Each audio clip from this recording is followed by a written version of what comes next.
Olá pessoal, tudo bem com vocês? Vamos iniciar hoje aí a nossa aula sobre sinalização de trânsito. Acompanhe aí com a gente.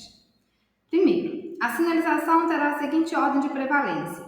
Primeiro, as ordens do agente de trânsito sobre as normas de circulação e outros sinais. As indicações do semáforo sobre os demais sinais. E as indicações dos sinais sobre as demais normas de trânsito. Bom, o que essa ordem de prevalência significa? Significa que quando você estiver conduzindo seu veículo na via e perto de um cruzamento se deparar com um agente mandando você seguir, mas o semáforo está vermelho para você poder parar, quem que você obedece? O agente que está mandando você seguir, né, fazendo o gesto lá, ó, de seguir, ou o semáforo que está vermelho, que no caso é para você poder parar? Você obedece o agente, tá? A ordem do agente prevalece em primeiro lugar. Em segundo lugar, vem o semáforo. Então, se o semáforo tiver verde para você seguir, mas tiver uma placa de parada obrigatória, você vai obedecer o semáforo. E em terceiro lugar, são as demais sinalizações, né? As placas, as marcas no piso, sobre as demais regras de circulação. E quais são essas demais regras de circulação? Quando o cruzamento não é sinalizado, a preferência de quem vem à direita. Mas no caso, essa ordem só vai valer quando o cruzamento não for sinalizado. Se tiver alguma outra sinalização ali, prevalece aquela sinalização. Os sinais de trânsito se classificam em vertical, horizontal, dispositivo de sinalização auxiliar, semafórica, de obras, gesto do agente de trânsito do condutor e sinais sonoros. Então, vamos ver aí sobre a sinalização vertical, né? Que é a primeira sinalização que nós vamos ver. É um subsistema da sinalização que se utiliza de placas ao lado ou suspensas sobre a via, utilizando símbolos e legendas. Então, a sinalização vertical são as placas, né? Todas as placas aí fazem parte da sinalização vertical. A sinalização vertical se divide em três grupos: regulamentação, advertência e indicação. Então, o primeiro grupo é o grupo de sinalização de regulamentação.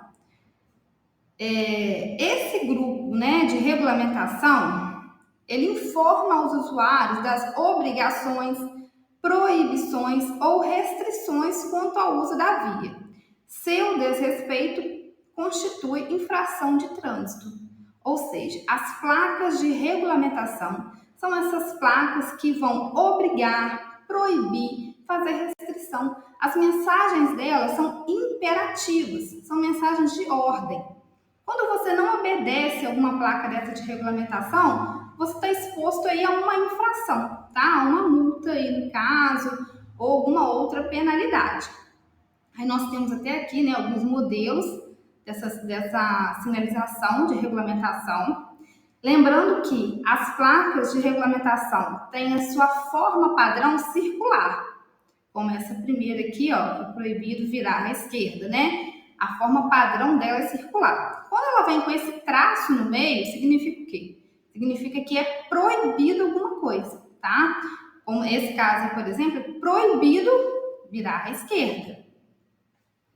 Mas tem exceção à forma padrão circular, essas duas placas, que é a de parada obrigatória e a de preferência. Essas duas placas aí não tem a forma circular, tá? Tem exceção aí à forma padrão circular. No outro vídeo mais para frente eu vou estar explicando por que essas duas placas aí são diferentes, tá? Aí nós temos também as placas de advertência.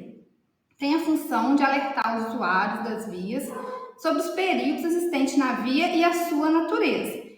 Então, as placas de advertência já não tem mais a função de, quando você, não tem a função ali de obrigar, nem de proibir. Tem a função de quê? De alertar, de advertir. E você, condutor, deve tomar medidas de precaução, né? Ficar alerta para aquela situação. Igual nós temos aqui, ó, saliência lombada. Ou seja, vai ter um quebra-mola mais na frente. Então, você deve reduzir a velocidade, certo? Então, são placas de caráter aí, né, de advertência, de alerta para o condutor. E o outro grupo é a placa de indicação, né? São as placas aí de indicação. Sua finalidade é identificar as vias e locais de interesse, orientar os condutores sobre os percursos, destinos e distâncias, serviços auxiliares e educação. Então, dentro desse grupo de indicação, nós temos aí essas placas que vão dar aos condutores aí informações sobre os percursos, sobre o destino que ele quer ir, a distância que falta para chegar em alguma cidade, né? Serviço auxiliar presente na via e também sobre atrativos turísticos, que está faltando aqui, ó, atrativo turístico, mas também tem, e também placas educativas, tá? Placas de educação. Então, tem alguns modelinhos aqui em cima, né, que vocês podem observar aqui, ó, placa de atrativo turístico, placa de serviço auxiliar e também essas placas aí que orientam os destinos, correto?